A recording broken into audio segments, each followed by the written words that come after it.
Hi, Caroline Kearney here at Powell Arts with Victor Yamed Assaf. Did I say that right? Yes.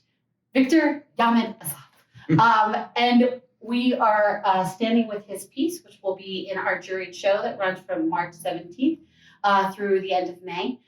Victor, could you introduce us to your piece? Absolutely. This is my crystal crescent. It is a combination of wood that I form with fire and polish through a process of grinding and sanding and refiring. And I place the crystals in certain positions and forms in my sculptures to try and get the reflections of the light from every angle, essentially. So this is obviously a very unique. Artists are so much more cavalier with how they place their things than I am, and I'm always like fussing, like please don't fall. But this is a beautiful piece, and it's obviously labor intensive. How did you get started in this? Let's start with how did you get started in this? I've always been crafty with my hands. I make all kinds of different things, and I really started enjoying, the driftwood shapes because they're very unique in nature and they can't be reproduced. Mm-hmm. In this world where everything is mass produced, I like making very unique, one of a kind creations. So that's when I started using wood and taking crystals and things from the earth and combining them essentially into a new form. What is because I'm very fascinated by how you're combining these two materials. Mm-hmm. It's a materiality that we were talking about it earlier, that you just don't see very often. How do you actually go about the process of making, I don't know whether to call it making, curating, probably a little bit of both. How do you go about making the crystals?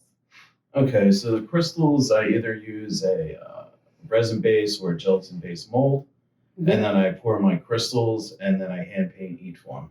Really? Yes. I would not have guessed that, but now that you know what, I was going to say you can see that, but you cannot, because the way that you're painting them is so translucent that it really shows the resin underneath. Not only that, each one is so individually tinted that it actually looks like a natural growth coming out of this. Right, so that's why I individually hand paint each one, because I don't want it to look like uniform across the board. Yeah, and so interesting, because I was going to ask you how, if you determine the palette and how that works, but you're definitely cultivating the exact look of this, which is ridiculously detail oriented. So what kind of when you're doing something like this, mm-hmm. what kind of relationship are you looking for a viewer to have? What are you looking for to communicate with your work?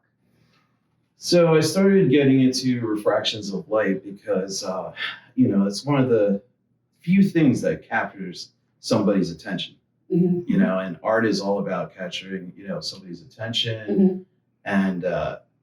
And, actually what brought me to it is I was looking at a gemstone and I was, looking at the refractions in it. Yeah. And I was interested by how captivating that is. Yeah. When somebody sees a beautiful piece of jewelry or mm-hmm. somebody gets a piece of beautiful jewelry. So I was like, I should use refractions in my artwork. And, through a process of using glass and, all different kinds of materials and mediums, I started, tinkering with the idea of using crystals and getting the refractions off the light in certain pieces. So that's kind of where I came up with that.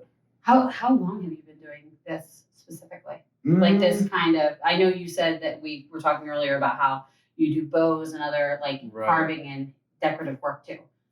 I think the crystal geodes, I think I started maybe 2-3 years ago. Okay.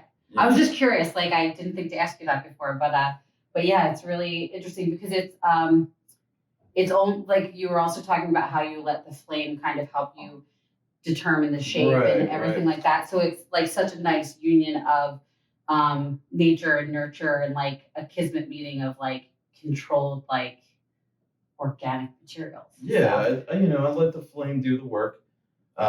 You know, I do manipulate the shape a little bit, but the flame does the majority of the work. I like that you're giving the flame the credit. Which, Hey, it which deserves it. I loved it the first time you said it, and I love it even more. Like, It deserves it, and you know that's how I get these smooth shapes, and you know through a process of Shou Sugi Ban, which is you were a talking about that, Japanese yeah. woodworking technique. You know, I can get the wood to these fine, smooth edges, which you wouldn't normally be able to do. yeah.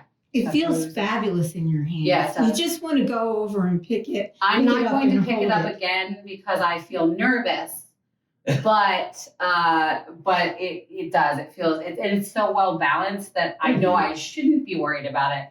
But it's beautiful. Thank you. And my end goal is eventually to be able to use you know, like real gems and real amethysts, and you know, have like, you know, actual genuine articles in my art form. But you know, the expense. But the would be thing exuberant. is your artistic talent is making this. These are valuable in and of themselves because of what you've done with them. Thank Yeah. you. No, So, just the way that you've pulled this out and pieced them together to go. They look like crystals Thank you. that Yeah. one would find, Yeah. and at the same time, they're each so unique that I could sit there forever just looking at each one yeah, and how it refracts light. I was Thank you. expecting you to say that you were doing some sort of chemical process, which in some ways, like you are doing, but I mean, like, Right. you know, cultivating a growth of crystals or something like that. And then when you said what you're actually doing, it's actually way more labor intensive than that. Right. Which, So that's how I started.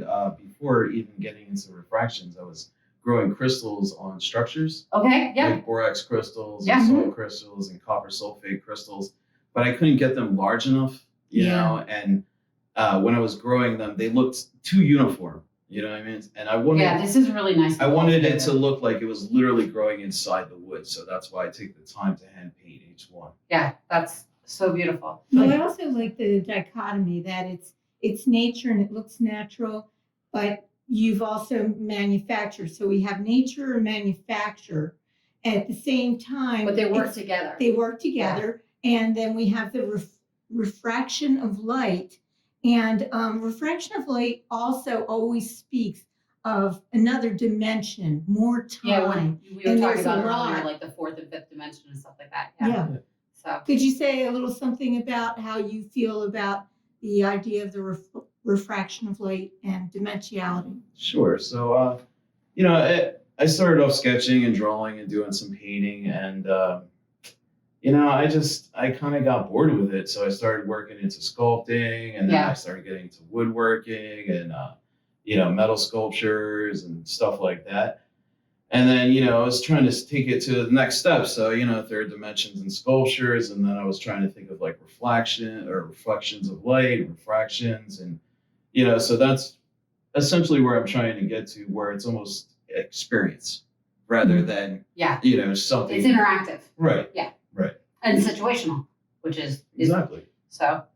Well, we hope that you'll come check out Victor's piece during our jury show starting March 17th and running through the end of May. Thank you so much. Thank you.